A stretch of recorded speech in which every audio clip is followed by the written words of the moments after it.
Once full of laughter and warmth, Kody Brown's home was now a tomb of broken dreams. The silence resonated over the doorway like a chilling fog. Gentle streaks of early evening sunlight filtered through the windows, casting long shadows in empty rooms. With the children gone for the weekend, the air was heavier, the silence deeper. Robin poured a glass of red wine at the marble island. Her eyes dropped, carefully avoiding Kody. The air was thick, almost uninhabitable. Wearily tired and drawn, Robin's face softened slightly from the glow of her phone screen as she scrolled through in silence. And then Kody spoke. His voice was dry, but it had unmistakable weight to it. "Robin, we need to talk." She didn't blink, only sighed, drained. "If this is about the MX bill again, it's not the card," Kody interrupted, sharper now. "It's everything." That word hit like a hammer. Robin slowly set down her wine glass, raising an eyebrow. "Everything? You're going to have to be more specific." Kody didn't answer with words. Instead, he dropped a thick folder onto the table. Papers spilled across the surface. Bank withdrawals, statements, boutique receipts. No explanation needed. And this is where it all starts to unravel. Welcome back to Reality Recap, where reality concerning the Brown family gets real and uncensored. If you're fixated on the drama like us, make sure to subscribe and thumb up this video. Now buckle up, because this bombshell is just the beginning. Layouts spread out across the table were spa treatments of opulence, receipts for high-ticket skincare, boutique expenditures, and exotic vacations, all recent, all traceable. Kody's voice broke into a hardly suppressed whisper. "I believed I could trust you. $10,000 for one handbag, facials in Sedona, all while our family fell apart." His voice trembled. "Garrison died, Robin. And while we split, you slipped into decadence." Robin didn't deny it, but silence in her face was more deafening than words. For an instant, her mask fell off. "You think I had it easy?" she said at last, her voice taut. "You think I've done nothing?" Kody's grief curdled into fury. "You said you needed time to mourn, but you didn't include me. I was just the ATM, the fallback." A harsh, biting laugh ripped from Robin. "Don't make this about you." Kody moved forward, fists in his face. "I lost everything. Meri, Janelle, Christine, they begged me to wake up, but I stood for you. I fought against my own children for you." Robin's eyes iced over, hard as glacial ice. "You demanded loyalty. You received it." "No," Kody said, his voice cracking open. "I received manipulation. You didn't love me. You loved what I could do for you." And this time Robin said nothing. Wordlessly, she walked away. Her footsteps disappeared up the stairs, and Kody stood alone with the weight of his own regret. But silence didn't end it. Hours passed. Kody sat in the living room, surrounded by darkness, haunted by fragments of what had been. Every memory now rang like a warning bell. Robin spending family money to prop up her struggling jewelry business in 2014. Her refusal to sell the massive Flagstaff house, even when debt was looming over her head. Her draconian pandemic policies that isolated him, not just from his wives, but from his kids as well. Next were the emotional scars. Christine slipping away after finally giving up hope. Janelle's tears falling in desperation, begging him to wait. Gabriel's quiet devastation when Kody had forgotten his birthday. So many warnings, and they were all ignored. Upstairs, Robin folded her clothes with clinical detachment. No crying, no second thoughts, only silent action. The methodical folding of designer clothes, the deliberate placing of gold jewelry and high-end makeup. She had been prepared for this moment. As she descended the stairs, Kody was already waiting by the door. "I'm finished fighting," Robin declared harshly. "I'm not here to fight," Kody replied. "Good," she barked, "because I'm finished babying you." Her tone fell, almost a curse. "One day, you'll turn around and notice I was the only one waiting." But Kody shook his head and spoke softly. "You waited for the card, not for me." Without a word, Robin dragged 2 Louis Vuitton suitcases out into the driveway. Aurora and Brianna sat silently in the SUV, their backs to her. Robin packed her bags into the trunk, got in, and did not glance back. Gordon didn't stop her. He didn't scream. He didn't beg. He just stood there, empty, watching the woman he had once sacrificed everything for vanish in the night. Not because she was going away, but because he had allowed things to go bad so far that going away was unavoidable. As the SUV disappeared into the trees, Kody spoke something quietly into the empty space, undefined. But his words, like all the other things in that house, were consumed by silence. For too long, Kody Brown had been clinging to the wrong woman, and now the weight of his mistake was falling apart around him. 2 days after Robin walked out on him, he stood alone on the blustery, desolate earth of Coyote Passland, a place that was meant to signify new beginning and unity. Now it was nothing more than a barren graveyard of promises never kept. Kody sat on a weathered stump, looking out at the dry horizon, the quiet of the land humming in harmony with the emptiness in his chest. The vision of custom houses, laughing kids, and a forever family had evaporated. Everything that remained was him, and the sour final consequence of every bad choice he'd ever made. He breathed in deeply and pulled out his phone from his pocket to text. First, Christine, you were right about Robin, about everything. Then Janelle, I should have stood with you, not against you. I'm sorry. And then Meri, if you ever want to talk, I finally understand. He put the phone in his jacket. Above, the clouds parted, and a warm light spilled onto the earth. For the first time in years, Kody felt something that surprised him. Peace. Shaky, short-lived, but real. But peace in Kody's world never lasts long. Robin had been gone for 3 weeks. During that time, Kody cruised the empty backroads of Coyote Pass, reliving memories he'd forgotten. Every step was like peeling off another layer of lies he'd wrapped around himself. The silence that had previously been oppressive had become strangely reassuring. Then one morning, it was broken. Kody was alone on his patio with a half-consumed cup of coffee when his phone buzzed. A TMZ title appeared on the screen. High-profile divorce lawyer spotted with Robin Brown. The blurry photo showed Robin smiling outside a high-end Scottsdale law office. But it was the headline underneath that delivered ice straight through him. Sources confirm she's writing a tell-all revealing financial betrayal and emotional neglect. The coffee mug slipped from Kody's fingers and crashed to the deck, the noise oddly mirroring the crack in his heart. His phone rang that evening once more, an unknown number, Arizona area code. He hesitated, then answered. Meri, he said gruffly, his voice already worn thin. Silence stretched until finally she spoke, steadfast but with a chill he hadn't expected. Are you finally willing to see what you've done? Kody collapsed into a nearby chair. I see it now, he admitted quietly. I'm ready. Oh, you see Robin now, Meri snapped. But you still don't see yourself. He didn't attempt to protest. He couldn't. Her voice sharpened. I bit my tongue when she had you put properties into her name. When she said your love for her was cleaner than for me, I said nothing. But I saved everything. The receipt, the emails, the contracts. You should get a lawyer. You're threatening me? Kody asked, stunned. No, she said, ice cold. I'm warning you. Robin wasn't the only person who played you. Miles away in Utah, Christine looked down at her phone. Kody's text on the screen. You were right on all counts. She made a soft, weary laugh. Not bitter, just the gentle amusement of a person seeing truth catch up on its own. No effort necessary. She sent a short response. Good luck. Too little, too late. But Kody didn't yet know the rest of the story. Robin had already put her move into action behind the scenes. With the help of her attorneys, she quietly withdrew funds from their joint account to place a deposit on a new apartment near Sedona. Her own story was already being rewritten, and she had help. In pages already submitted to ghostwriters, Robin framed herself as a faithful woman discarded by a broken patriarchal system. Her working title, Sister No. Then the knockout punch came. In a televised sit-down with her attorney, Robin went public with accusations that Kody emotionally abandoned her after the death of Garrison. She asserted he isolated her during the pandemic, withheld mental health treatment from her, and left her trapped. There were even whispers of a potential charge of domestic compulsion, a vague but prejudicial complaint with enough emotional appeal to sway public opinion without the burden of evidence. Her attorney was straightforward. Either Kody agreed to a full financial settlement and forfeited all claims to the Coyote Pass property, or they would make everything public. In a quiet Flagstaff law office, Kody sat across a table from his attorney. She slid a thick bundle of papers across to him with a weary sigh. Half of everything that's left, she said, is already in her name. Kody gazed at the document, his jaw slowly falling open. The reality hit like a freight train, undefined. This had been set up from the beginning, back when he'd thought he was building something lasting. He hadn't just been betrayed. He'd been outmaneuvered. Kody hardly recalled signing the papers or even setting up the trust. His brain was as if it had simply switched off at the most critical moments. Regarding the documents placed before him, a shiver ran through him. She's been setting this up for years, he muttered to himself more than his lawyer. Every move, every signature, she planned them all. His lawyer did not argue. Her voice was even and verging on condescending. Meri's attorney just filed a motion to reopen the LLCs that were utilized to purchase the family properties. She's accusing you of financial fraud against her. Panic engulfed Kody. Hanging on to any kind of reality, he pounced on the phone and called Janelle, begging for some reassurance. Her tone was serene, not unpleasant, but reassuring in no way at all. I tried to warn you, she said matter-of-factly. She was milking you dry, and you would not even notice. I lost everything, Kody panted. My wives, my kids, the house, the property, everything. You did not lose it, Janelle said dryly. You threw it away. Several days days later, a padded package showed up in Kody's mail. Inside the manila folder was a stack of signed legal papers, deeds to property, wire transfers, every sheet of paper that had moved money and property into Robin's possession. And over it all, perched a solitary, handwritten note, the letters elegantly scrawled in looping script. "Good luck explaining this on camera. You were always too easy to control." The words punched him in the gut. Breathless and shaking, Kody approached his truck with a shudder, slumping into the driver's seat. It hadn't been merely a divorce. It had been an annihilation. Simple as that. And the worst part of it? He'd built the very building she broke him on himself, brick by brick. In a final losing attempt, Kody sped out to Coyote Pass. What had once been symbol of dreams and unity no longer was his. Not legally, not spiritually. He drove into the center, kicking up a whirl of dust as the sun set low across the horizon. The red earth glowed in gold color. No family, no crew, no empire. Just a man, left with the remains of his own ego. As the wind sighed through the empty lands, Kody spoke out, his voice only a whisper. "I was the leader. I thought she cared about me." The wind kept quiet. No reply. But quietness would not prevail. So early the very next day, Kody's phone was flooded with missed calls. TLC producers, acquaintances from the past, and media contacts all rang all at once. And then came the actual kick, a 30-minute on-air exclusive interview with Robin. Surrounded by gentle lighting and soothing background music, Robin used a tissue to wipe away her tears as the cameras broadcasted. "He promised he would protect me," she had told him, her voice trembling. But all he cared about was protecting the fantasy safe. The internet erupted. Videos of the interview and quotes from Robin's upcoming memoir flooded social media. Among one of the viral passages she penned was, "The gaslighting did not stop until the accounts were depleted, and I was left a fatigued trophy." Soulmates don't make you feel discarded. She positioned herself as the ultimate loyal wife, betrayed after giving up everything. Chris and Janelle were labeled as women who left their responsibility, while Robin blamed Meri for never emotionally supporting her at all. Kody sat on his kitchen table, starry-eyed reading the quotes circulating on social media, and the knockout punch came in chapter 9 of the memoir, where Robin declared that Kody had pushed her to sign a post-nuptial agreement, only to take it back later to protect himself. She even went so far as to show photos of purported copies, either real or fake. It didn't matter. The public had access to the proof. Days later, TLC issued an official statement. "In light of recent events, production on Sister Wives has been suspended indefinitely." The show was over. The cameras cut to black, and the network that had sustained Kody as a self-assured, if polarizing, patriarch now severed all connection to the man reconstructed as manipulative, disintegrating ex-husband. Then came Meri. She appeared on The View, composed and groomed, her tone authoritative. "I funded this family," she began, "and I was quiet for over a decade." She held up a document. "Here's proof. Kody borrowed over $80,000 from me, money used to buy land in both Utah and Flagstaff. He promised to repay it." She slid another paper forward. He never did. The host sat in stunned silence. The internet, however, exploded. Christine and Janelle quietly liked the clips on Instagram, which only fueled the wildfire further. TikTok lit up with analysis, tributes, and breakdowns of Meri's confession. Public opinion had officially flipped. And then the final twist. On a rainy afternoon in Flagstaff, a white SUV pulled into Kody's driveway. A woman stepped out, dressed in a sharp black suit, holding a large envelope. She approached the door calmly and handed it over. "You've been served, Kody Brown." What came next was not personal. It was federal. The government launched an open-ended investigation of all the businesses Kody Brown had ever been involved in over the last 15 years. LLCs, shell corporations, land trusts, TLC profits, real estate transactions. Nothing was off limits. The allegations were serious. Financial misconduct, falsified transfers, and document tampering to prevent his wives from receiving property they were entitled to by law. Janelle's name was included on the list of witnesses. Meri had signed an affidavit. Christine had testified. And Robin? She had been completely silent. Kody leaned against his porch, rain dripping through the wood just below him. He didn't even recognize the house he sat in. When his phone rang, the name that appeared on the screen broke his heart. "Solomon." "Dad," the boy whispered. "Why is Mom on television saying you hurt her?" Kody's mouth dropped open, but he couldn't find any words. There was only silence that came out. The Great Brown family had imploded into lawsuits, lawsuits, media chaos, and public humiliation. And now, even his children were questioning everything. In what was clearly a final act of surrender, Kody returned to Coyote Pass. No blueprints, no survey stakes, no dreams left, only hot wind and the haunted remains of what could have been. He stepped out into the dust and let the subpoena fall from his finger. No wives, no camera, no legacy, only a kingdom of lies, now burning to ash. With nothing in front of him but the sand, Kody complained to no one. I was meant to be in command. I felt as if I was in command, but I was merely the distraction. His words were swept away into the wind, like all the others he had fabricated. Meanwhile, Robin's tell-all book, Sister No More, exploded across pop culture, selling over 500,000 copies within 2 weeks. TikTok glowed, YouTube went wild, hashtags hit a fever, and then Robin disappeared. Her lawyer issued a statement. Kody Brown no longer represents plural marriage. He represents deceit, failure, and delusion. Not everyone was stepping away. Christine and Janelle were going to center stage. Seated opposite one another in a bright Salt Lake City studio, iced coffees in front of them, they appeared relaxed and ready. A prominent streaming service had greenlit a limited series titled Rebuilding Sisterhood. But this wasn't a response to Robin's story. It was theirs, one of betrayal, survival, and redemption. In their initial confessional moment, Christine addressed the camera. When we left Kody, she stated, we believed that that was the end of the story. Turns out it was really the beginning. Janelle continued without hesitation. They told us we were too emotional, too outspoken, too difficult to deal with. But the reality? He was intimidated by our independence. A producer off camera queried, will you answer Robin's accusations? Christine's smile was calm but powerful. Oh, we'll respond. Not with tears, with facts. Back in Flagstaff, Kody's own living hell was deepening. The Office of the Arizona Attorney General officially declared an investigation into his alleged embezzlement of family funds, forged records, and coercive agreements. The IRS soon followed a few days later, auditing years of untaxed revenue from speech appearances, cameo clips, t-shirt sales, and worst of all, LLCs filed under the names of his grown children without their knowledge. His attorney didn't sugarcoat it. You're going to trial, Kody. The once proud Brown family fractured even further. On Instagram, Mykelti, Aspen, and Pedon shared cryptic posts hinting at financial exploitation. Gabriel, still raw from Garrison's death, tweeted, we were just extras in his ego trip. He cared more about the cameras than the connection. But not all the kids turned away. Fans were shocked when Dayton, Robin's son, publicly defended Kody. Everyone makes mistakes, Dayton said. But so did my mom. Whispers began to circulate that Robin's world wasn't quite as clean as she'd claimed. But Dayton might have a tale of his own to tell. The trial in the courtroom hit the headlines. While cameras were forbidden, courtroom sketches and leaked audio recordings ran like wildfire across Reddit and X. Former wives, sympathizers, detractors, and even former polygamist families waited with bated breath for each detail as Kody's once impenetrable kingdom crumbled before our very eyes. The prosecution was not shy. They introduced papers showing Kody had established many LLCs that sent TLC money into private accounts, the majority of them run by Robin. Meri was up first, serene and calm. She testified to how Kody had bullied her into using her savings on early land investments, money he never repaid. Christine was up next with evidence in favor of that. Her name had been taken off real estate deeds without her consent. Next up was Janelle, seething with incriminating screenshots. One witnessed Kody outright confess on them to rolling assets into the name of Robin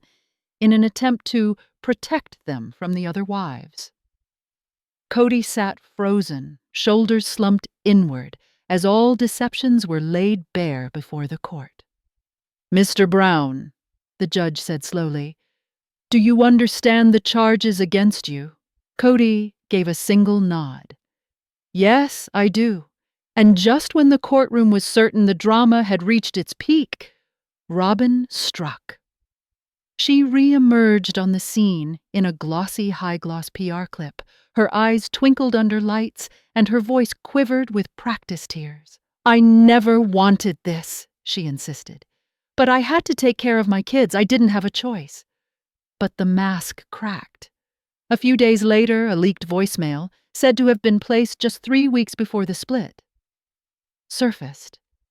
Robin's voice was unmistakable, biting and frantic. Move the money now. Christine and Meri are hanging around. I don't trust them at all. The internet blew up. The hashtag Robin Knew hashtag filled all channels. TikTok, Reddit, and YouTube tore down the veil in real time. Within hours, Robin's publisher canceled the second print run of Sister No More. Her reputation as the last loyal wife was shattered. She was now looked at not as a victim, but as an accomplice. Seizing the moment, Christine and Janelle took a stand. Just 48 hours after the release of that voicemail, the night of the premiere of Rebuilding Sisterhood, no breakdown, no telenovela, there were merely two strong women staring directly into the camera, reclaiming their voices. This was not revenge. This was resurrection.